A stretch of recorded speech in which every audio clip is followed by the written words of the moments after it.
el Señor les bendiga una vez más. Amén. Una vez más bienvenidos, una vez más gracias por estar con nosotros en esta mañana. Gracias por separar su domingo por la mañana para pasarlo con nosotros. Y si nos visita y no he tenido la oportunidad de conocerle bien, pues espero tener esa oportunidad de poder hablarle y conocerle. Muchas gracias a los que están en sintonía a través de Facebook Live. Mi familia está agradecida a ustedes y a Dios por el tiempo de vacaciones que pudimos tener esta semana. Cuando terminamos nuestro servicio el domingo pasado, pues ahí tratamos de salir lo más pronto posible a unas mini vacaciones de domingo a miércoles.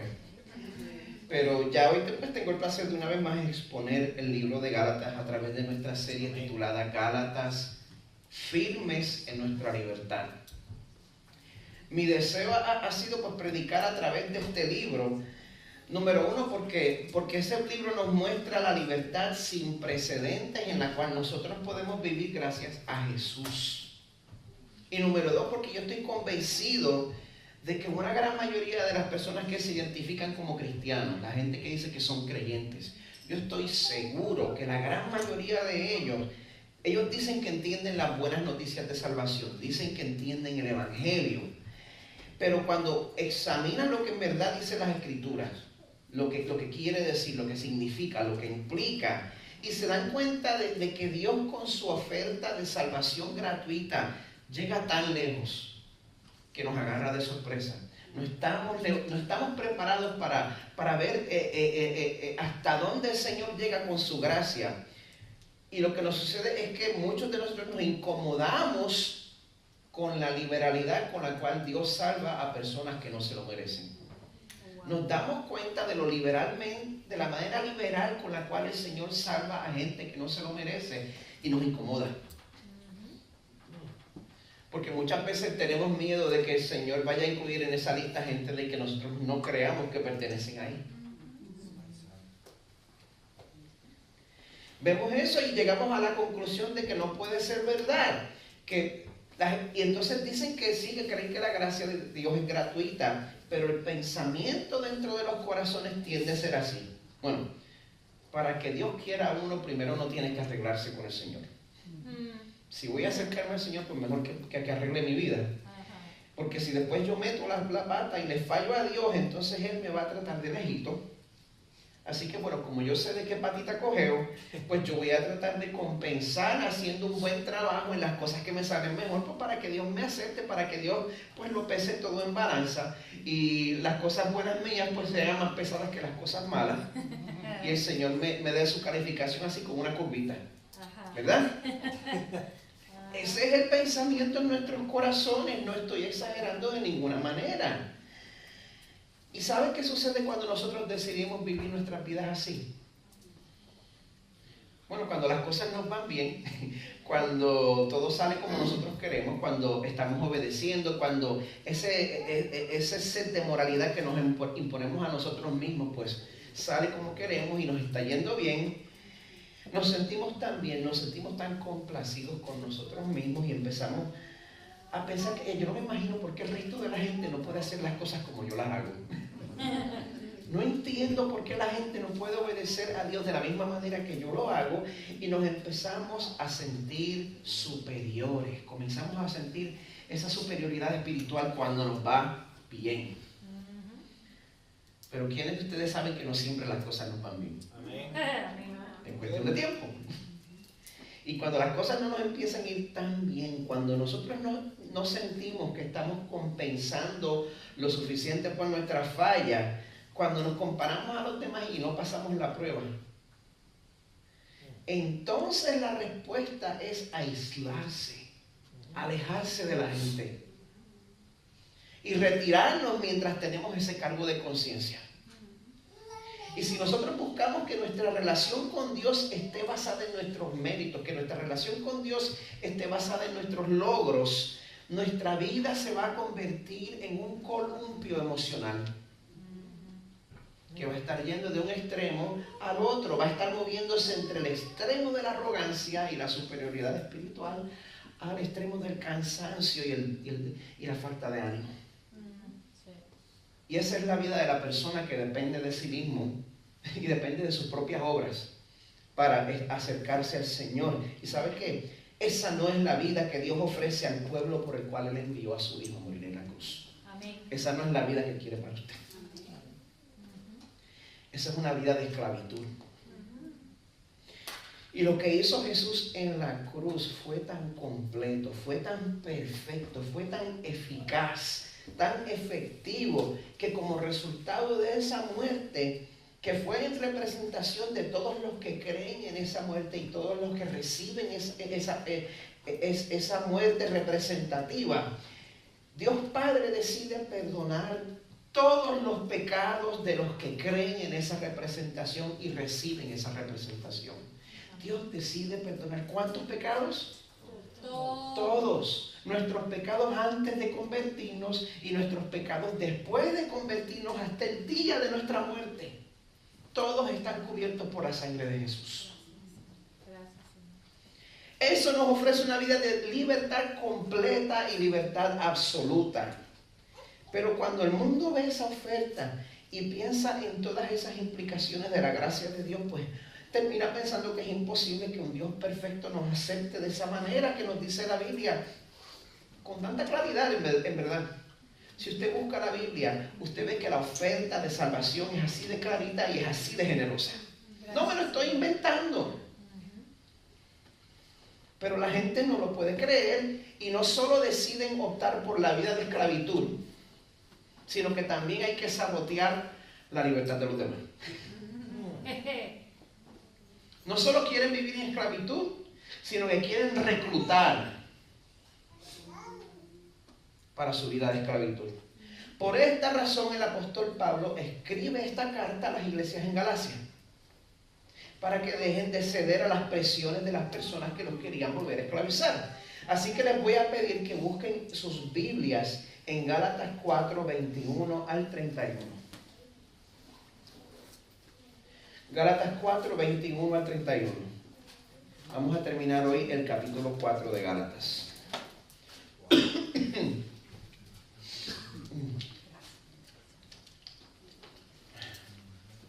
Esta mañana iba a enseñar esas estrofas nuevas de Oh tu fidelidad, y justo antes de empezar a cantar las estrofas nuevas que tan importantes son, me ahogo.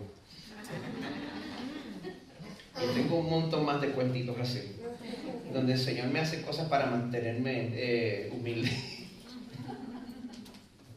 Bueno, hasta ahora hemos visto que el apóstol Pablo está batallando para que las iglesias que él había ayudado a fundar en Galacia pues no fueran influenciadas por el grupo de personas que se oponían a él. Este grupo que provenía de Jerusalén, ellos querían sabotear el trabajo de Pablo, y a pesar de que ellos se identificaban como cristianos, ellos no eran judíos, ellos eran creyentes en Jesús. Ellos habían creado un sincretismo cultural con el judaísmo en el cual se habían criado. Se habían criado como judíos, se convierten al cristianismo, y de la misma manera que en Puerto Rico surge la santería y en el Caribe, que es otro sistema de sincretismo, pues ellos crean ese mismo sincretismo de judaísmo y cristianismo. Y por eso le decían a los cristianos en Galacia después, a pesar de que ellos no eran judíos étnicamente, para que ellos pudieran ser aceptados por Dios, creer en el sacrificio de Jesús no iba a ser suficiente. Eso no va a bastar, y que iba a ser necesario suplementar esa creencia con disciplinas y prácticas del judaísmo, por ejemplo, comer kosher y que todos los hombres se circunciden. Desgraciadamente los gálatas ya estaban empezando a ceder a esa presión. Por eso Pablo les habla con palabras directas y fuertes. Gente, el mensaje de gracia y libertad que yo les he predicado viene directo de Dios. Y si nuestra relación con Dios se restaura a través de un regalo de gracia, si comenzamos así, vamos a terminar así. La relación que empieza por gracia es perfeccionada por gracia.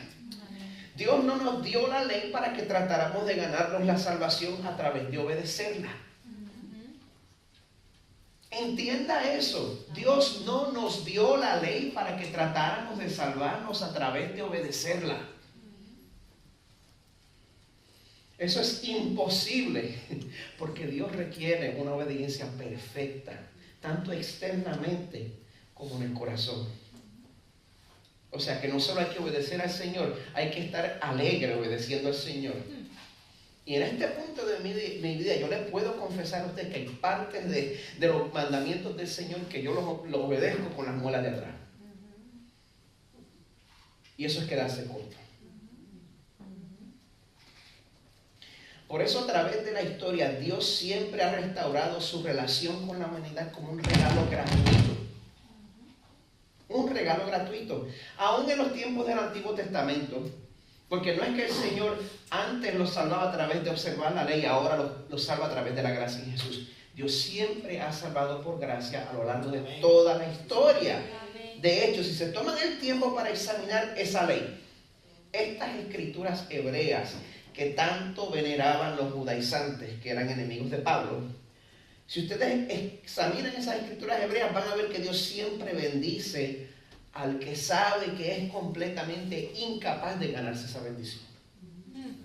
Vamos a leer juntos en Gálatas 4, 21 al 31. ¿Podemos estar de pie para leer la palabra del Señor?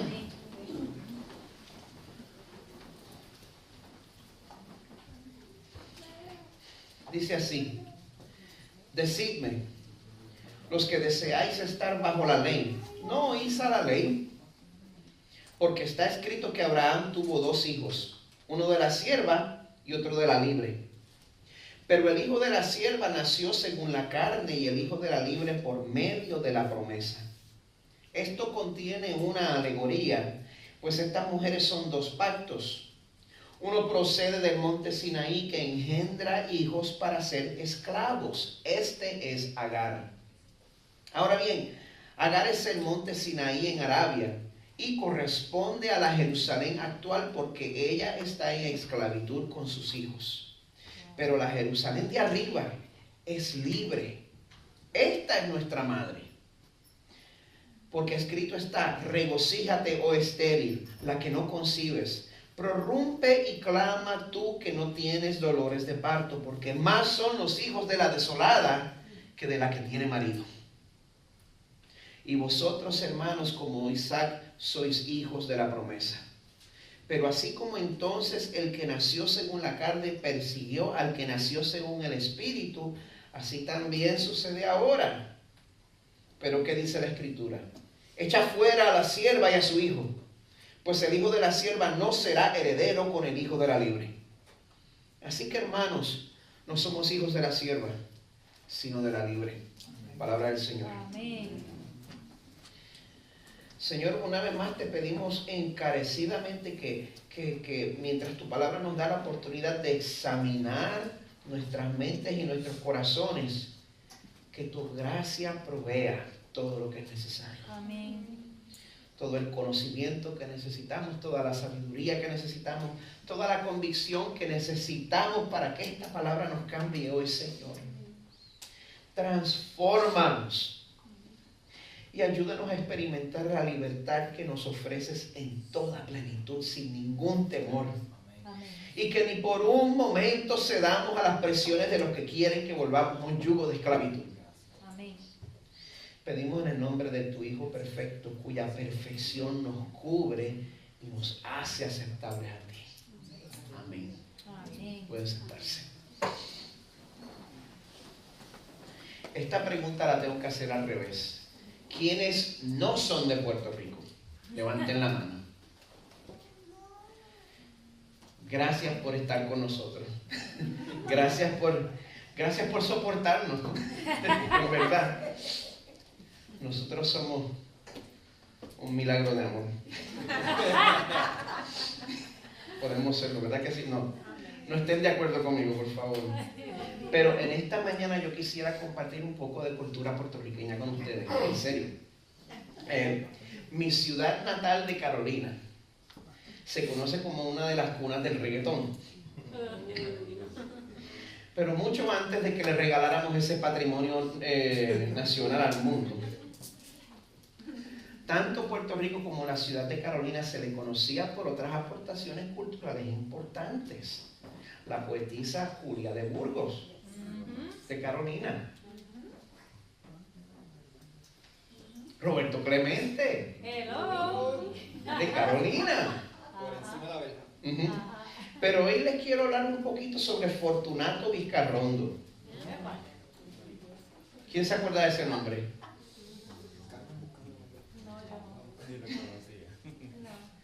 A ver, si esto se me vuelve a conectar. Muy bien, Fortunato Vizcarrondo. Él era un poeta, instrumentista, compositor y maestro. Su fecha de nacimiento fue 13 de marzo de 1895 y él falleció el 18 de noviembre de 1977.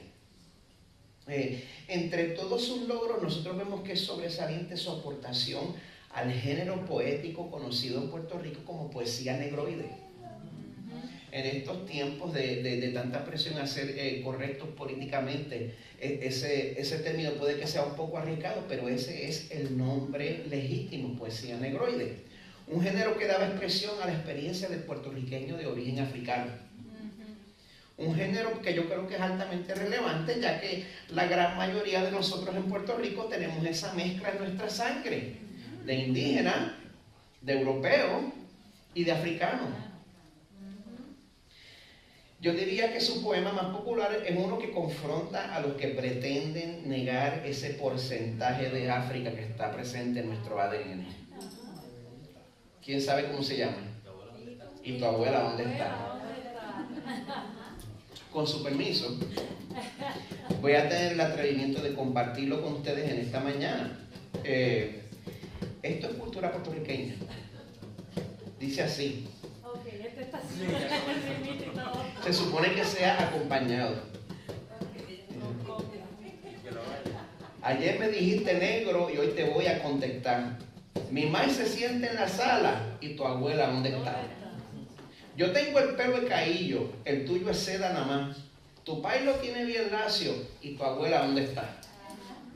Tu color te salió blanco y la mejilla rosada. Los labios los tienes finos y tu abuela ¿dónde está? Dicen que mi bemba es grande y mi pasa colorada. Pero dime por la Virgen, ¿y tu abuela dónde está? Como tu nena es blanquita, la sacas mucho a pasear. Y yo con ganas de gritarte, ¿y tu abuela dónde está? A ti te gusta el fostrote y a mí brusca maniguá. Tú te las tiras de blanco, ¿y tu abuela dónde está? Eres blanquito enchapado que entras en sociedad, teniendo que se conozca la mamá de tu mamá. Aquel que no tiene dinga, tiene mandinga. Ajá. Por eso yo te pregunto, ayer me dijiste negro queriéndome abochornar. Mi abuela sale a la sala y la tuya oculta ya.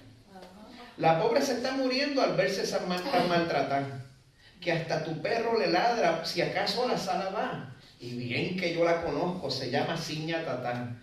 Tú la escondes en la cocina porque es prieta de verdad. No se equivoque al mirarme, porque a mucha honra mis genes han tocado por lo menos un 25% de África. Quizá no por mis abuelas, pero sí por mi abuelo paterno, que más moro no podía ser. De ahí viene mi apellido Medina, de origen árabe, probablemente del norte de África. Se los confirmo si me pagan la prueba de ADN.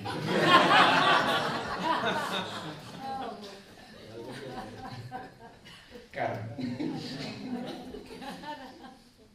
Lo trágico del asunto es que yo tenía esa misma actitud de negación en mi juventud. Pero la verdad siempre tiene que ser aceptada, y se acepta pues ya sea inmediatamente o inevitablemente. Te está esperando. Y a veces la verdad que nos espera es algo que podemos celebrar como esto, como el porcentaje de África en nuestro ADN. Pero a veces las verdades que salen a la superficie son cosas que no son dignas de celebración.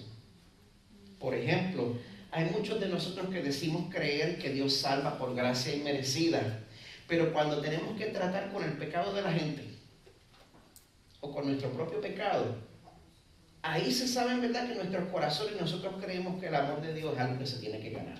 Eso es lo que creemos en nuestros corazones, por más que usted diga que cree en la gracia. Por eso el pasaje de esta mañana nos va a dar las herramientas necesarias para que podamos ver con cuál bando usted se identifica. ¿Usted se identifica con el bando de la gracia o con el bando del esfuerzo propio? ¿Dónde cae usted?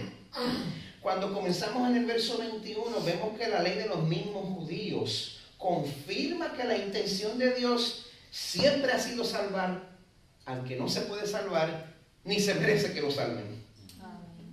Pablo los confronta porque ellos se quieren vender como los más judíos. Pero la verdad es que ellos no eran lo suficientemente judíos, porque ellos no notaban que las mismas escrituras hebreas siempre mostraban que el favor de Dios se concedía no por medio del esfuerzo, sino por regalo. Verso 21. Decidme los que deseáis estar bajo la ley. No oís a la ley. No han estado prestando atención al Tanaj, al Torah. ¿De qué está hablando Pablo aquí? Dice, está escrito que Abraham tuvo 2 hijos, uno de la sierva y otro de la libre. Y para entender lo que Pablo dice, les voy a leer la situación a la cual él se refiere. Esta situación está en Génesis 16. Voy a empezar en el verso 1.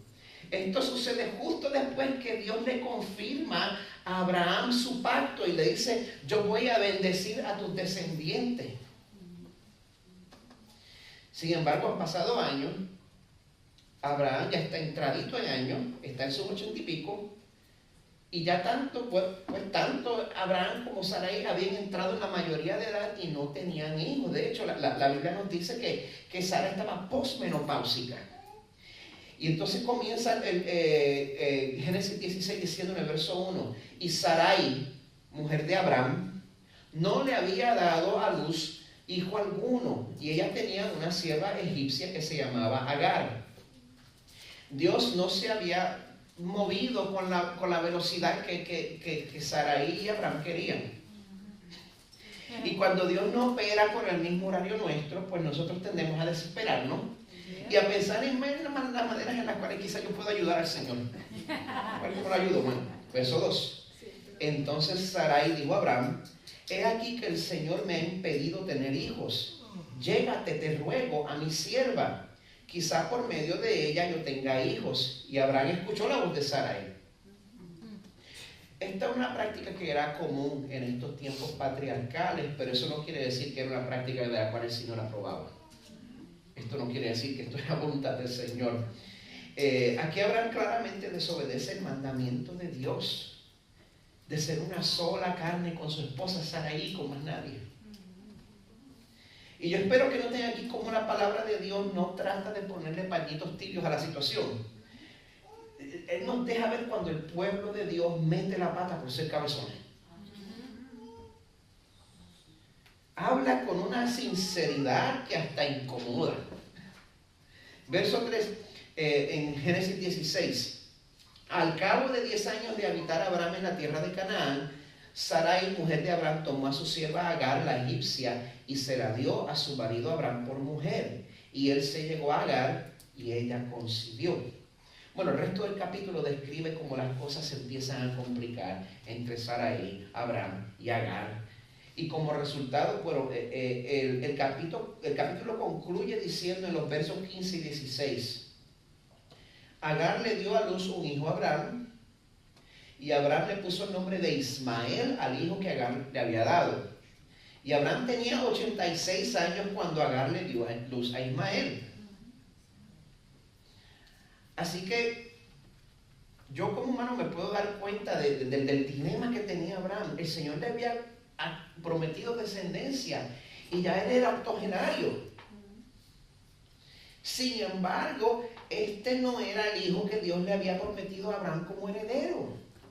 Dios había determinado que el nacimiento del hijo de Abraham iba a ser un evento milagroso.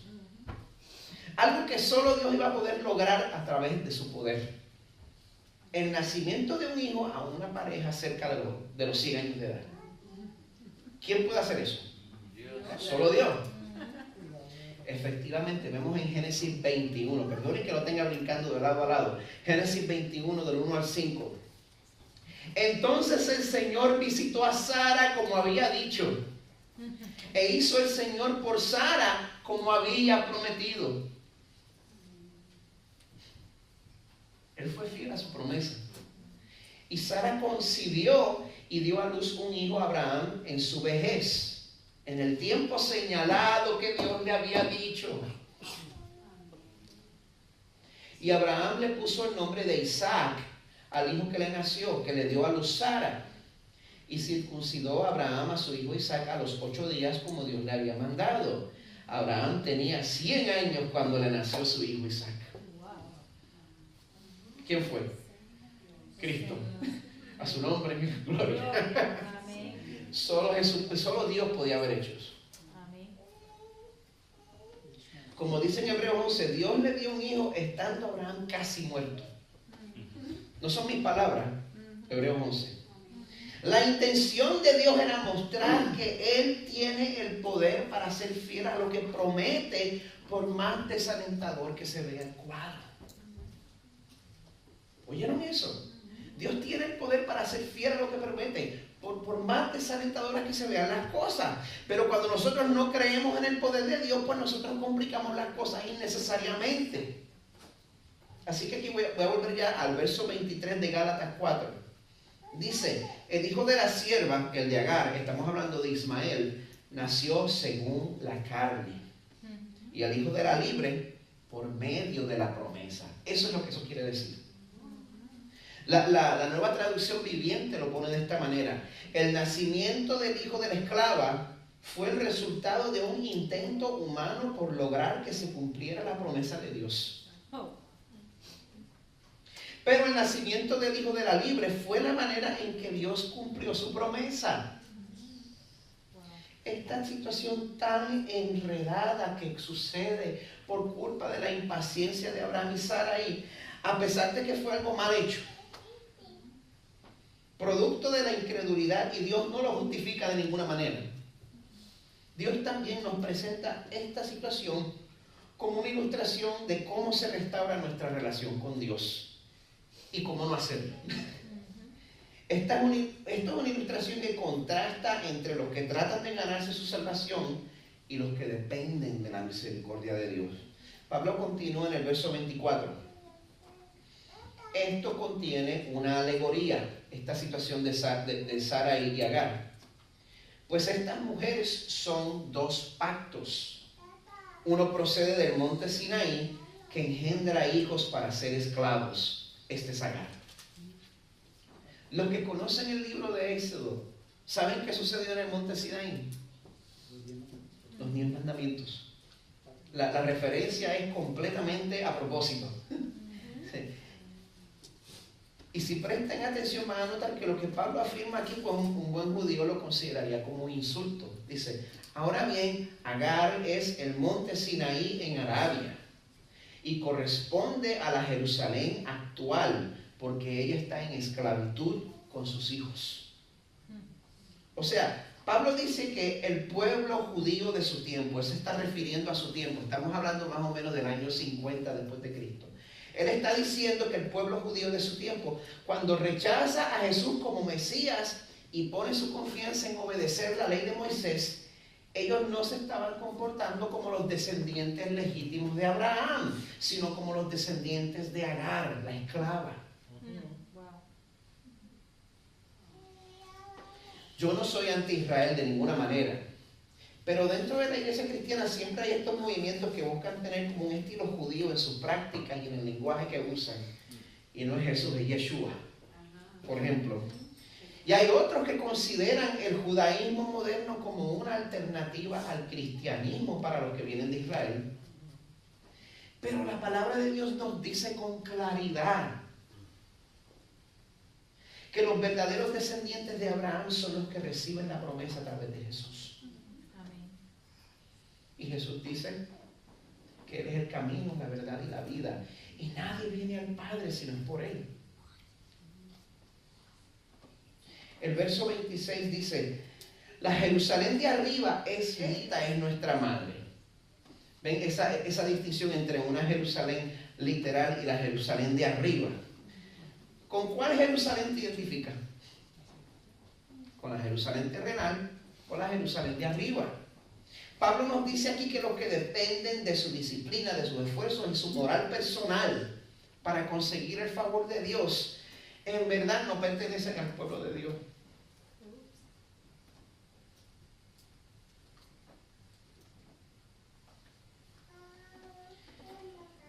si tú eres parte del pueblo de Dios y tú deseas coquetear con esta línea de pensamiento, las cosas no van a salir de acuerdo a tus expectativas. Porque cuando Abraham se acostó con Agar, él estaba confiando en sus propias capacidades. Decía que estaba siendo un hombre de fe, pero fe en sí mismo. Estaba teniendo fe, él estaba siendo su propio salvador aquí. Y si usted sigue leyendo hasta el capítulo 21 de Génesis, usted va a ver que el resultado final de esta gran ideita que se le ocurrió a Abraham y Sarai. Y lo que pasó es que pues ellos no fueron felices para siempre. El resultado, gente, fue un desastre. Celo, hostilidad, división entre Sara y Agar, hasta que Agar al último tuvo que ser desterrada con su hijo Ismael. Esto fue horrible. Esto fue un atropello. Y hasta el día de hoy vemos que las tensiones y vemos que la enemistad entre los descendientes de las dos líneas de Abraham no da ninguna señal de resolverse. Isaac, pues, el hijo de Abraham a través de Sara, es el padre de los judíos. Ismael es tradicionalmente el padre de los pueblos árabes. En su comentario del libro de Gálatas, pues el pastor Tim Keller escribe: Abraham no confió en la gracia de Dios a través de su intervención sobrenatural en la historia, sino que confió en su propia habilidad. Cuando no descansamos en Dios y en vez de eso buscamos ser nuestros propios salvadores, tenemos estragos y desintegración como resultado en nuestro espíritu, en nuestra psiquis y en nuestras relaciones. En contraste, el que confía que Dios es fiel a sus promesas y espera que Dios actúe en su tiempo. Qué difícil es eso, ¿verdad? El que espera que Dios actúe en su tiempo, aunque no sea el cristiano más impresionante o sea el cristiano más celebrado, esa es la persona que recibe la bendición del Señor. Por eso, si usted se ha examinado y usted siente que usted es una persona que no tiene mucho que ofrecer, yo le felicito. Verso 27, porque escrito está: regocíjate, oh estéril, la que no concibes, prorrumpe y clama tú que no tienes dolores de parto, porque más son los hijos de la desolada que de la que tiene marido. O sea, usted está en la posición perfecta para que Dios le use de una manera poderosa. Amén. Porque su confianza no está en su propia habilidad, sino en el poder de Dios. Yo diría muchas veces el talento natural hasta es un estorbo, porque entonces eso nos tienta a ser autosuficientes. Nos olvidamos que ese talento viene del Señor y nos comportamos como si fuera algo que nosotros hemos hecho. Y por eso yo me pregunto, gente, ¿cuándo se nos va a meter por fin en la cabeza que nosotros no podemos impresionar al Dios que nos creó? El favor de Dios es para los que se abandonan en sus manos. Romanos 4:5. Mas al que no trabaja, pero cree en aquel que justifica al impío, su fe se le cuenta como justicia. Amén. Así que yo les exhorto a que no pasen por alto este contraste que el pasaje nos presenta. Si tú confías en tus propias habilidades, pues eres descendiente de Agar, la esclava. Pero si confías en que solo el poder de Dios te puede salvar, el verso 28 pues tiene buenas noticias para ti. Vosotros, hermanos, como Isaac, sois hijos de la promesa. Amén. Gracias, Señor. Vemos que el pasaje de hoy pues confirma y contrasta y también sin ningún temor clasifica a la humanidad entera en dos grupos: los que confían en sí mismos y los que dependen de Dios para su salvación. Y los últimos 3 versos de este pasaje pues nos dejan saber que siempre va a haber una lucha entre estos dos grupos. Y por consecuencia pues vamos a tener que identificarnos claramente con uno o con el otro. No va a haber neutralidad aquí. Si leen en Génesis 21 van a ver que entre Ismael e Isaac se formó una rivalidad. Y que Ismael empezó a tratar a Isaac con desprecio y a burlarse de él. Y Pablo comenta en el verso 29, pero así como entonces el que nació según la carne persiguió al que nació según el Espíritu, así también sucede ahora.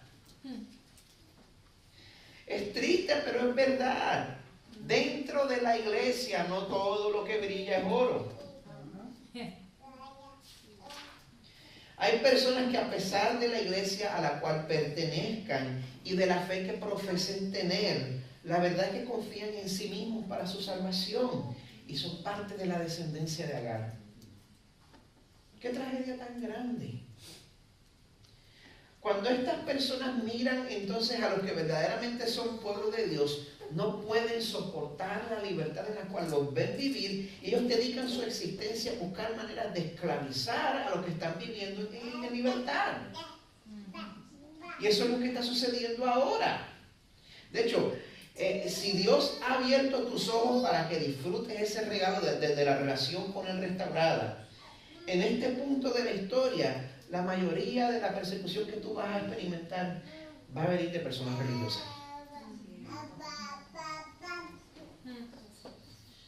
Pero Pablo nos exhorta a que nosotros no cedamos a ellos ni por un momento.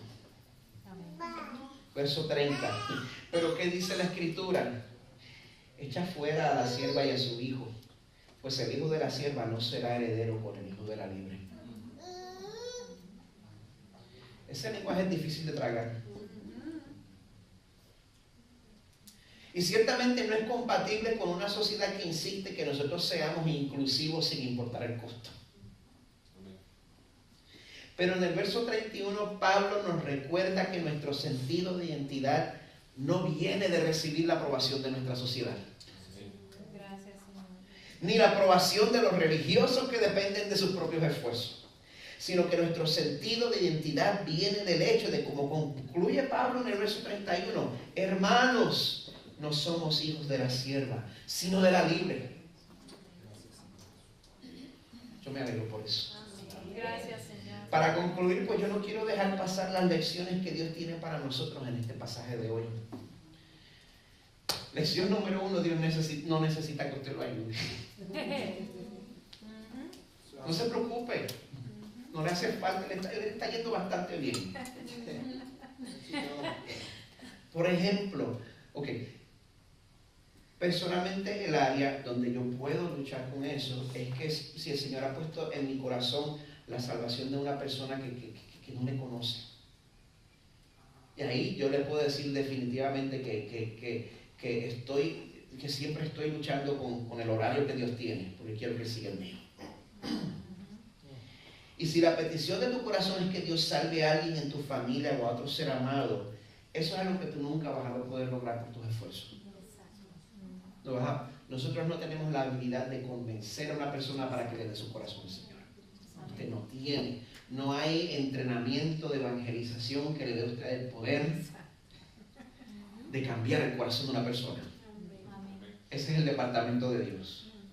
Por eso aprovechemos el error de Abraham y Sara y digan todos conmigo: aprendamos a esperar en Dios. Pero qué difícil es.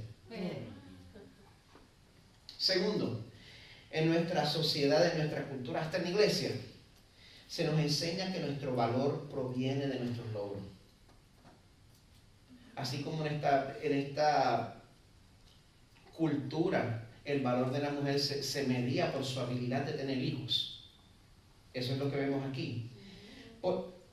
De esa misma manera, en nuestra cultura se nos enseña que nuestro valor proviene de nuestros logros y por esa razón terminamos haciéndole daño a otros cuando buscamos cumplir todo tipo de sueños o de ambiciones de nuestras vidas. Queremos lograr lo que queremos lograr y nos llevamos por el medio a quien nos llevemos por el medio.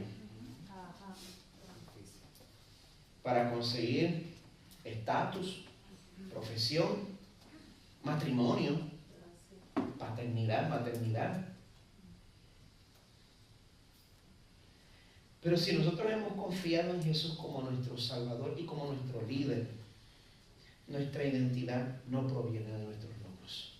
Tu verdadera identidad no proviene de tu salario, no proviene de tu posición, no proviene de tu estatus marital.